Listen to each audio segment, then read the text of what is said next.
अगर आज मैं भी पढ़ी लिखी होती तो मैंने मोहल्ले में हो रहे कंपटीशन को जीत लिया होता और अच्छी खासी मोटी रकम जीतकर आपके हाथ में थमाई होती। माँ बड़ बोली, ज्यादा मत बोल। जितना तेरा कद है ना उससे भी 50% कम बोला कर। इस घर में ही क्या, हमारे खानदान में किसी भी औरत को पढ़ने की इजाजत नहीं है।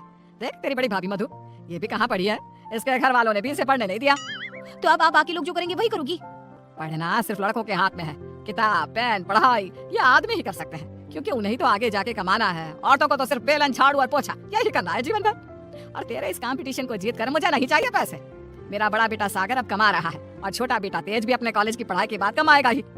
तारिणी, तू तो बस अपनी बड़ी भाभी से खाना बनाना और घर के बाकी काम करना सीख ले। सच में आप सबकी सोच ना जमीन में धसी हुई रहेगी लाइफ टाइम। न जाने क्यों मैं इस घर में पैदा हुई। ऐसा नहीं बोलती तारिणी। तारिणी रोकर अपने कमरे में चली जाती है। पाठक परिवार में आज तक किसी भी लड़की ने पढ़ाई नहीं की और सिर्फ लड़कों को ही इजाजत दी जाती है, लड़कियों को नहीं। बिंदु के 2 बेटे होते हैं। बड़ा बेटा सागर जो एक अच्छी नौकरी करता है और उसकी बीवी मधु है, और छोटा बेटा तेज जो अभी कॉलेज में अपने लास्ट ईयर की पढ़ाई पूरी कर रहा होता है। बिंदु और यशराज ने कभी अपनी बेटी तारिणी को पढ़ने नहीं दिया, जिसकी शिकायत वो आज तक करती है। तेज को अपने कॉलेज में प्रीति नाम की एक लड़की से प्यार हो जाता है। प्रीति, वो दरअसल मुझे ये बात तुमसे बहुत समय से कहनी है। कल इकोनॉमिक्स के क्लास के बाद मैं तुम्हारे लिए रुका भी था, लेकिन तुम चली गई। बोलो ना तेज, क्या हुआ, क्या कहना है तुम्हें? प्रीति, अब मुझे तुमसे प्यार हो गया है। क्या तुम मुझसे शादी करोगी? देखो, हम पिछले 5 साल से एक दूसरे को जानते हैं। आई नो तेज, जैसे तुमने अपनी जज्बातों को मन में छुपा के रखा, वैसे मैंने भी छुपाया। मैं भी तुमसे प्यार करती हूँ, लेकिन मैं तुमसे शादी कैसे कर पाऊंगी? क्यों, कौन रोक रहा है हमें? जहाँ तक मुझे पता है हमारे शहर में लड़कियों को पढ़ने नहीं देते, ना ही पढ़ी लिखी लड़कियों से शादी करवाई जाती है। तुम्हारी बहन तारिणी भी नहीं पढ़ पाई ना अब तक। आई नो, फिर तुम्हारी माँ कैसे मानेंगी? तुम इस सब की चिंता मत करो, I'll fix that all। बस भरोसा और हिम्मत रखो। तेज घर जाकर अपने माता पिता बिंदु और यशराज से बात करता है इस बारे में, और प्रीति के बारे में जानकर बिंदु और यशराज कहते हैं, तू बोरा गया है क्या लल्ला? देख, ये सब हमारे घर में ही नहीं, राज घरानों में भी होता है। प्रीति के माँ बाप होंगे फिर पूरी, लेकिन हम नहीं। हाँ बेटा, ये शादी कतई नहीं हो सकती। शादी में लड़का आगे और लड़की पीछे होती है। वैसे ही जीवन में भी पत्नी पति से एक कदम पीछे ही होनी चाहिए। ठीक है, अगर आप लोगों को ये सही लगता है तो मैं भी वही करूंगा जो मुझे सही लगता है। अब आप सब मेरा मरा हुआ मुंह ही देखोगे। गंगाजल तैयार रखिएगा। हाय हाय लल्ला, ये तू क्या बोले जा रहा है? पागल हो गया है क्या? तेज अपनी जिद से पीछे नहीं हटता और वो पूरे 1 महीने तक बिंदु, यशराज और अपने बड़े भाई सागर को मनाने में ही लगा रहता। तब कहीं जाकर कुछ महीनों बाद वो सब राजी होते हैं और कॉलेज की पढ़ाई खत्म होते ही 1 साल बाद तेज और प्रीति की शादी हो जाती है। लेकिन बिंदु, यशराज और सागर अब भी इस शादी से थोड़े से नाखुश ही होते हैं। जब घर के सभी आदमी खाना खाने बैठते हैं तब प्रीति भी उनके साथ खाना खाने के लिए बैठती है। तभी, अरे ओ अकल की अंधी, पागल हो गई है क्या? अरे माना कि तुम एक पढ़ी लिखी लड़की हो, लेकिन इसका मतलब ये तो नहीं ना कि घर के और ससुराल के तौर तरीकों का पालन भी ना किया जाए। खाना पहले घर के आदमी खाते हैं और फिर औरतें खाती हैं, दोनों एक साथ नहीं बैठे, समझ गई? लेकिन मम्मी जी, ऐसा क्यों? मेरा मतलब खाना तो सबका एक ही होता है ना, तो सब अलग अलग बैठकर क्यों खाए? प्रीति, तुम चलो ना रसोई में, चलो, सबके लिए कटोरी में खीर परोसनी है। लेकिन मधु दीदी। प्रीति, माँ और मधु जो कह रही हैं वो सब सुनो। तेज, अपनी बीवी को कुछ समझाओ।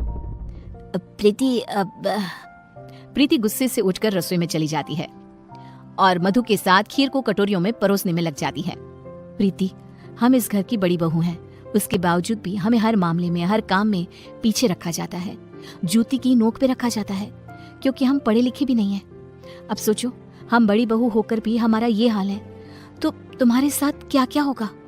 मधु दीदी, आप पढ़ी लिखी नहीं हो, इसमें आपकी कोई गलती नहीं है, लेकिन ये जो कुछ भी हो रहा है ना, आदमी और औरत का भेदभाव, ये सब बहुत ही बेकार और इलॉजिकल है।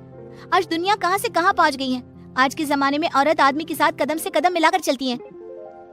खैर, अब हम और कर भी क्या सकते हैं, लेकिन हम अपने आप को बहुत भाग्यशाली मानते हैं। क्यों मधु दीदी? क्योंकि हमारी एक पढ़ी लिखी देवरानी जो है।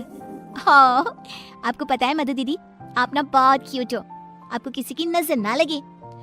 जब सभी हॉल में एकत्रित होते हैं तभी बिना घूंघट उड़े प्रीति को देखकर, प्रीति बहू, अब क्या तुम्हारे लिए दीवार पर बड़े अक्षरों में इस घर के तौर तरीके लिखवा दिए जाए? हैं? अब क्या किया मैंने? आप हमेशा राशन पानी लेकर क्यों चढ़ जाती हो मुझ पर mummy ji? I just don't understand. Preeti बहू, आज तुम बगैर घूंघट के दिख गई हो। आइंदा से अगर ऐसा बिना घूंघट के दिखी ना तो मुझसे बुरा कोई नहीं होगा। मधु बहू को देखो, सोते समय भी घूंघट ओढ़े ही सोती है, नींद में भी ये हमारे आदेशों का पालन करती है। और हाँ, एक और बात कान खोल कर सुन लो, आइंदा से बड़ों से और अपने इर्द गिर्द के आदमियों से इतनी बदतमीजी से बात नहीं करना। और इस घर की 4 दीवारों में सिर्फ और सिर्फ सरल हिंदी भाषा का ही प्रयोग होगा, अंग्रेजी भाषा नहीं गूंजनी चाहिए। तेज, अपनी धर्म पत्नी को समझा कर रख। प्रीति निराश हो जाती है और अपने कमरे में चली जाती है। रात में वो तेज से कहती है, तेज, ये सब क्या हो रहा है? तुम्हारे घर वाले इतने पागल कैसे हो सकते हैं? अगर मुझे ये अंदर की बातें पता होती ना तो मैं कभी तुमसे शादी नहीं करती। I married you just because तुमने कहा कि तुम्हारे घर वालों को मुझसे कोई ऑब्जेक्शन नहीं है। हाँ तो वही हुआ ना, वो कुछ बोले क्या तुम्हारी पढ़ाई लिखाई पर? अब बाकी कुछ रूल्स रेगुलेशंस है घर की लड़कियों और बहुओं के लिए, अब उन्हें तो फॉलो करना ही होगा ना।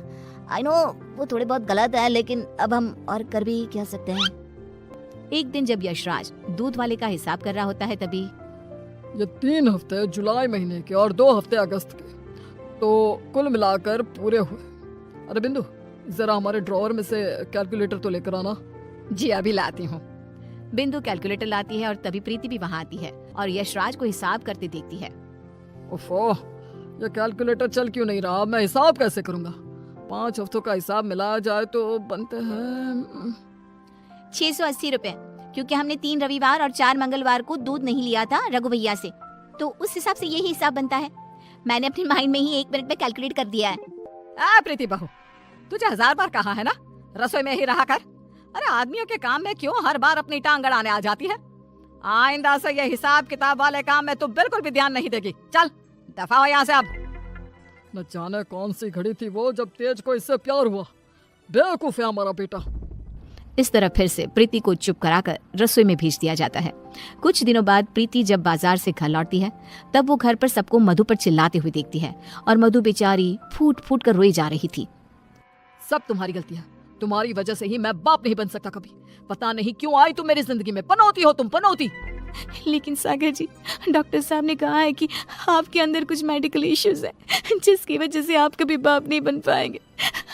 अब इसमें हमारी क्या गलती है? ओए मधु, ज्यादा ऊंची आवाज से बात मत कर। वही तो। प्रीति से अपना गुस्सा कंट्रोल नहीं किया जाता और वो तुरंत अंदर आकर चिल्लाती है, बस, आप सबको ये क्या हो गया है? जब डॉक्टर ने कहा है कि कमी सागर भैया में है तो मधु दीदी को क्यों सुनाना? वो क्यों सहे? सारे ताने, सारी डांट, सारी गलती मधु दीदी की कैसे हो गई? मास्टरनी, तो चुप ही रहा कर। वो कहते हैं ना, एक गंदी मछली पूरे तालाब को और बाकी मछलियों को खराब कर देती है। तू ना वैसी ही है। तेरी वजह से ही ये मधु बहू भी उल्टा बोलना सीख गई है। नहीं माँ, ये सरासर गलत है। गलती सागर भाई की है। नहीं, मधु में ही कोई दोष है। हमारे बेटे सागर में कोई दोष हो ही नहीं सकता। ये मनहूस मधु कुंडली मारकर बैठ गई है हमारे सागर के जीवन में। मधु दीदी, ये आपके हाथ पाँव पर निशान कैसे? बोलिए। सागर जी ने हमें बहुत मारा प्रीति, हमें बचाओ इन सब से, ये सब बहुत बुरे हैं। मधु प्रीति के गले से लिपट कर रोए जा रही थी। सागर गुस्से में आकर मधु पर हाथ उठाने जा रहा था कि तभी प्रीति उसके पास जाकर उसका हाथ पकड़कर मोड़ देती है। मेरा हाथ। एक आदमी अगर गुस्से में शैतान बन जाए तो एक औरत क्रोध में काली का रूप धारण कर लेती है। समझ गए सागर भैया? और आप सब, अरे एक बार ध्यान से सोचिए, दिल से सोचिए ना। अगर ऊपर वाले ने आदमी और औरत को साथ में बनाया है तो हम क्यों फर्क करें? क्यों औरतें आदमियों से पीछे रहे? दोनों साथ में कदम से कदम मिलाकर चल सकते हैं ना। साथ में काम करके अपना घर, अपनी गृहस्थी चला सकते हैं ना। गलती सोच की है। अगर सोच बदलोगे तो ही बदलाव आएगा, वरना जमीन में ही धंस के रह जाओगे। उतने में तेज अपने साथ पुलिस अफसर्स को लेकर आता है। सागर भाई, आप मेरे बड़े भाई हो, लेकिन आज जो मुझे आपके बारे में पता चला, कैसे आप मधु भाभी को मारते हो, उन पर अत्याचार करते हो, इसके बाद से आप मेरे कोई नहीं। मेरे लिए आप ना के बराबर हो गए हो। इंस्पेक्टर साहब, गिरफ्तार कर लीजिए इन्हें। पुलिस सागर को डोमेस्टिक वायलेंस के केस में गिरफ्तार कर लेती है और उसे लेकर जाती है। माँ, पापा, प्रीति और मैंने फैसला कर लिया है कि हम अब इस घर में और नहीं रहेंगे और अकेले किसी शहर में जाकर रहेंगे। मधु दीदी और तारिनी भी हमारे साथ चल सकती हैं। इस तरह तेज और प्रीति वहां से चले जाते हैं और मुंबई शहर आकर तारिणी और मधु दोनों भी पढ़ने जाती हैं और सभी अपना जीवन खुशी से बिताते हैं।